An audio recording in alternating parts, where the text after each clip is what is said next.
Hello, मैं प्रमोद कुमार। आज का जो टॉपिक है वो internal structure of monocot stem से रिलेटेड है। तो चलिए बोर्ड की ओर देखिए। यहाँ पे इंटरनल स्ट्रक्चर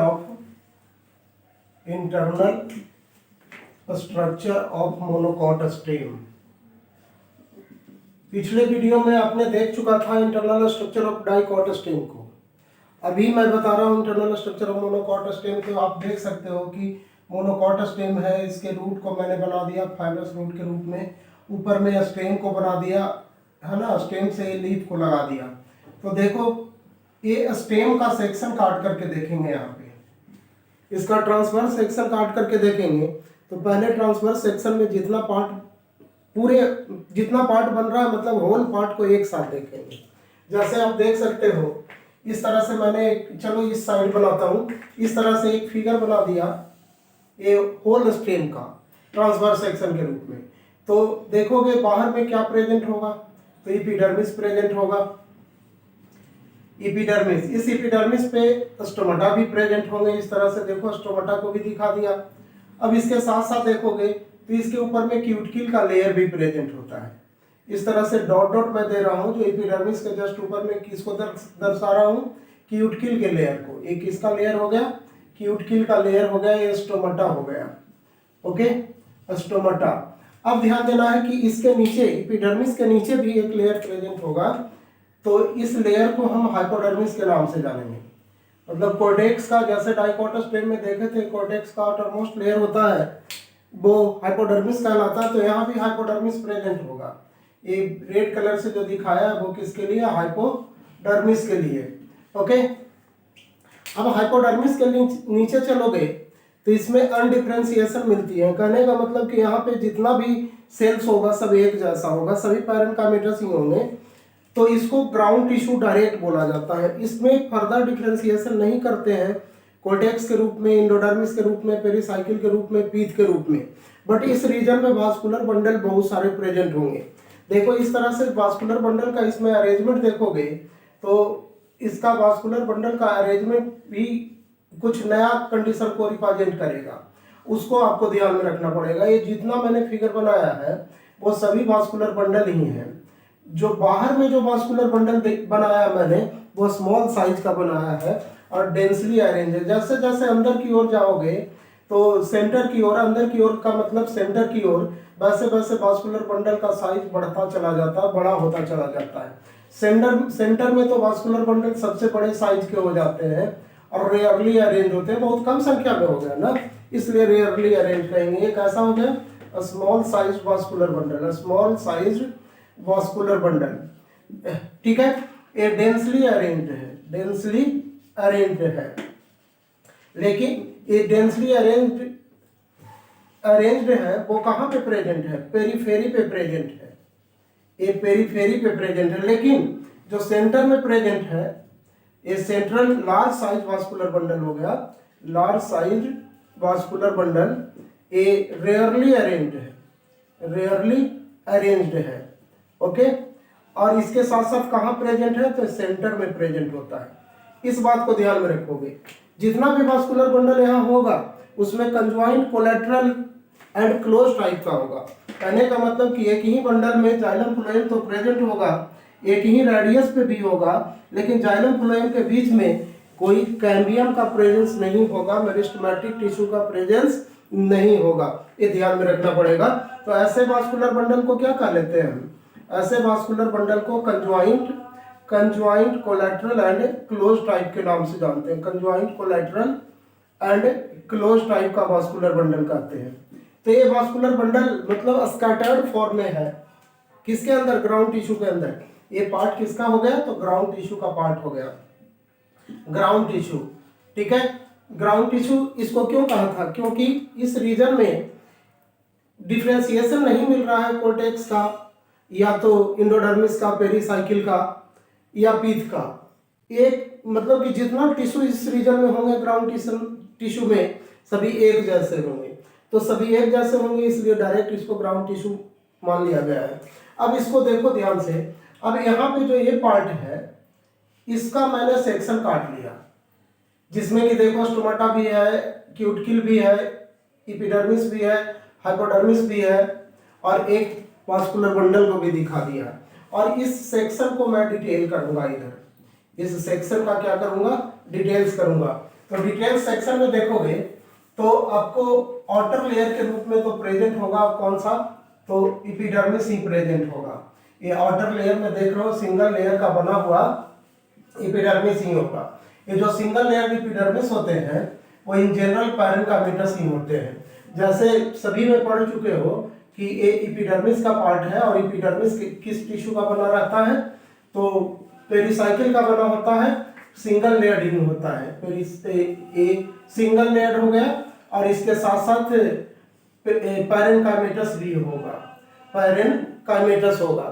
इतना तो ध्यान में आ गया कि ये जो एपिडर्मिस होगा एज यूजुअल डाइकोट स्टेम या डाइकोट रूट या मोनोकोट रूट का सेक्शन देखा था, उसी की तरह यहाँ भी दिख रहा होगा आपको कि एपिडर्मिस सिंगल लेयर्ड है, पैरेन्काइमा का बना हुआ है, सभी सेल्स कंपैक्टली अरेंज्ड है। बट चूंकि यहाँ सेक्शन काटे हैं तो देखो स्टोमाटा को भी दिखाया गया है। इसका मतलब है कि इसमें स्टोमाटा भी प्रेजेंट होगा।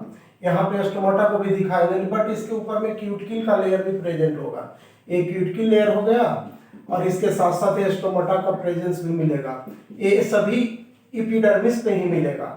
अब इसके नीचे चलोगे, एपिडर्मिस के जस्ट नीचे, तो ये रेड कलर से जो दिखाया हुआ था हाइपोडर्मिस का पार्ट, इस हाइपोडर्मिस का प्रेजेंस होगा। बट ये जो हाइपोडर्मिस होगा वो 3 to 5 लेयर का बना होगा। जैसे डाइकोट स्टेम में देखा था हाइपोडर्मिस को 3 to 5 लेयर का बना हुआ था, वैसे ये भी यहाँ का भी हाइपोडर्मिस 3 to 5 लेयर का बना रहेगा। बट यहाँ जो बना होगा वो कोलेनकाइमा का ना बन करके वो स्क्लेनकाइमा का बना हुआ होगा। देखो एक लेयर बना दिया इस तरह से, और इसके बाद 3 to 5 लेयर मैंने बताया था, तो कम से कम 3 लेयर तो बनाना पड़ेगा आपको। देखो इस दूसरा लेयर मैंने बना दिया, इसी तरह से एक लेयर और बना करके दिखा देंगे। तो इस तरह से 3 लेयर का ये स्क्लेनकाइमा का बना हुआ हाइपोडर्मिस यहाँ पे आपको दिख जाएगा। ओके, ये देखो थर्ड लेयर के रूप में, ये तीसरा लेयर के रूप में मैंने हाइपोडर्मिस को दिखा दिया। और इस हाइपोडर्मिस के नीचे अब चलोगे तो कौन सा प्रेजेंट होगा, तो यहाँ पे देखो दिखाया है कि ये पूरा पार्ट क्या चीज है, ग्राउंड टिश्यू का पार्ट है। तो इसके नीचे ग्राउंड टिश्यू का ही प्रेजेंस देखने को मिलेगा। ये पूरा पार्ट किसका हो गया, तो हाइपोडर्मिस का। और हाइपोडर्मिस किस टिश्यू का बना होता है, तो स्क्लेरेनकाइमा का बना होता है, स्क्लेरेनकाइमा का बना होता है। तो जब स्क्लेरेनकाइमा का बना हुआ है तो स्क्लेरेनकाइमा के बारे में आपको पता है कि वो नॉन लिविंग होता है, थिक वॉल्ड होता है, लिग्निफाइड होता है। इसका मतलब कि इसका काम क्या हो गया, मैकेनिकल स्ट्रेंथ प्रोवाइड करना, है ना। क्योंकि नॉन लिविंग है तो फूड मटेरियल तो स्टोर करेगा नहीं, फोटोसिंथेसिस में पार्टिसिपेट करेगा नहीं। तो इस तरह से यह मोनोकोट स्टेम को मैकेनिकल स्ट्रेंथ प्रोवाइड करता है। अब इसके बाद देखोगे तो इसके नीचे चलोगे तो ग्राउंड टिश्यू का पार्ट होगा। बट इस ग्राउंड टिश्यू में वास्कुलर बंडल को दिखा देता हूँ। तो वास्कुलर बंडल देखोगे तो बाहर से एक स्पेशल लेयर के द्वारा सराउंडेड होता है। तो इस स्पेशल लेयर को हम बंडल शीथ के नाम से जानते हैं। और ये जो बंडल शीथ बना होता है वो किस टिश्यू का बना होता है, ये भी स्क्लेरेनकाइमा का बना होता है। ये ध्यान में रखना कि मोनोकोट स्टेम में जो एक बंडल शीथ मैंने बना दिया जिसके अंदर कौन प्रेजेंट होगा, जाइलम और फ्लोएम प्रेजेंट होंगे। जैसे देखो यहाँ पे मैं जाइलम को रिप्रेजेंट कर देता हूँ अंदर में, कुछ बड़े साइज का जाइलम, कुछ छोटे साइज का जाइलम। तो जो छोटे साइज का होगा वो प्रोटोजाइलम कहलाएगा, बड़े साइज का होगा वो मेटाजाइलम के नाम से जाना जाएगा। बट एक प्रोटोजाइलम में कभी कभी क्या होता है कि आउटग्रोथ बनती है और बलून लाइक स्ट्रक्चर के रूप में बन जाता है, जिसमें कि वाटर आकर के स्टोर हो जाते हैं। आपको पता ही है कि जाइलम ही तो वाटर का कंडक्शन करता है।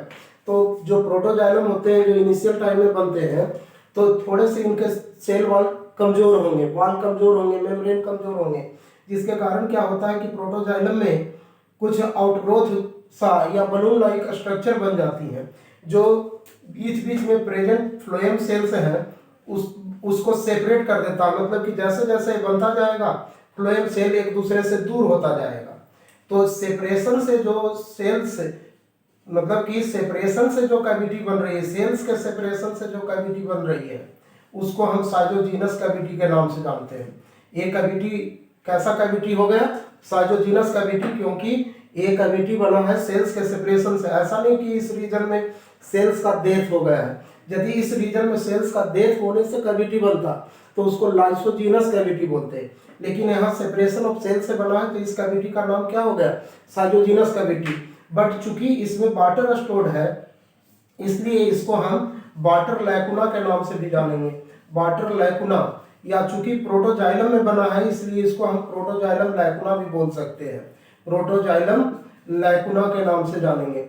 और प्रोटोजाइलम लैकुना का कैविटी किस टाइप का कैविटी है, तो साइजोजीनस कैविटी है। मतलब इसको कैसा कैविटी बोलोगे, साइजोजीनस कैविटी बोलोगे। ओके, अब ध्यान देना है कि ये तो प्रोटोजाइलम का पार्ट हो गया, ये जो स्मॉल साइज का रेड कलर से दिखाया हुआ है वो प्रोटोजाइलम का पार्ट हो गया। लेकिन जो लार्ज साइज का दिखाया हुआ है वो कौन सा पार्ट है, मेटाजाइलम का पार्ट है, मेटाजाइलम लेटर फॉर्म वाले है, ठीक है। लेकिन ये जो ब्लैक कलर से स्फेरिकल स्ट्रक्चर दिखाया हुआ है वो किसके लिए, तो वो फ्लोएम टिश्यूज के लिए दिखाया हुआ है, फ्लोएम सेल के लिए दिखाया हुआ है। अब बाहर में जो देख रहे हो फ्लोएम और जाइलम को जो सराउंडेड किए हुए हैं उसको हम किस नाम से जानते हैं, बंडल सीथ के नाम से जानते हैं, बंडल सीथ के नाम से जानेंगे। और ये जो बंडल सीथ होता है वो किस टिश्यू का बना होता है, तो स्क्लेरेनकाइमा का ये भी बना होता है, ये भी किसका बना होगा, स्क्लेरेनकाइमेटस टिश्यू का बना होगा। ओके, लेकिन ये जो वास्कुलर बंडल है जो कि पहले मैंने बताया था कंजॉइंट कोलैटरल क्लोज टाइप के हैं, तो वो किस रीजन में प्रेजेंट है, तो देखो ये ग्राउंड टिश्यू रीजन में प्रेजेंट होता है। तो इसका मतलब कि इसके बाहर में कौन से टिश्यू प्रेजेंट होंगे, पैरेन्काइमेटस टिश्यू होंगे जो कि ग्राउंड टिश्यू के पार्ट में होगा। मतलब कि ग्राउंड टिश्यू में जो भी सेल्स प्रेजेंट होंगे सभी पैरेन्काइमेटस सेल्स होंगे, उसको मैं इस तरह से रिप्रेजेंट कर दे रहा हूँ। ये पूरा पार्ट को देखो एक जैसा दिख रहा होगा, ये पूरा पार्ट किस नाम से जाना गया, तो ग्राउंड टिश्यू के नाम से जाना गया। यहाँ पे मैंने ग्राउंड टिश्यू को इस तरह से जल्दी से बना दिया है। ओके, देख सकते हो ग्राउंड टिश्यू का पार्ट हो गया, ये पार्ट हो गया किसका, ग्राउंड टिश्यू का पार्ट हो गया। और इसी ग्राउंड टिश्यू में स्कैटर्ड वास्कुलर बंडल प्रेजेंट रहते हैं मल्टीपल नंबर में, जिसमें कि सेंट्रल में जो वास्कुलर बंडल प्रेजेंट होगा लार्ज साइज का होगा, लेकिन रेयरली प्रेजेंट होगा, बहुत कम संख्या में होगा। लेकिन जैसे जैसे इसको पेरीफेरी की ओर मूव करेंगे तो देखेंगे वास्कुलर बंडल की संख्या बढ़ती जाती है और मल्टीपल नंबर में हो जाता है, शुरू में भी बताया था। तो ये सब बातें किससे रिलेटेड हो गई, मोनोकॉट स्टेम के इंटरनल स्ट्रक्चर से रिलेटेड हो गई। अब बच्चों नेक्स्ट वीडियो में आपको हम शुरुआत करेंगे dicot leaf and monocot leaf का इंटरनल स्ट्रक्चर। तो अभी विराम देते हैं और नेक्स्ट वीडियो के लिए फर्दर मिलते हैं। ओके, एक बात और भी कहना चाहूँगा, आप खुद लाइक तो करते ही होंगे वीडियो को जब देखते होंगे तब, और अपने दोस्तों को भी दिखवाइए और उनको भी बोलिए सब्सक्राइब करने के लिए, मनोबल मेरा बढ़ाइए, जिससे मुझे भी वीडियो बनाने में मज़ा आता रहे। Thank you.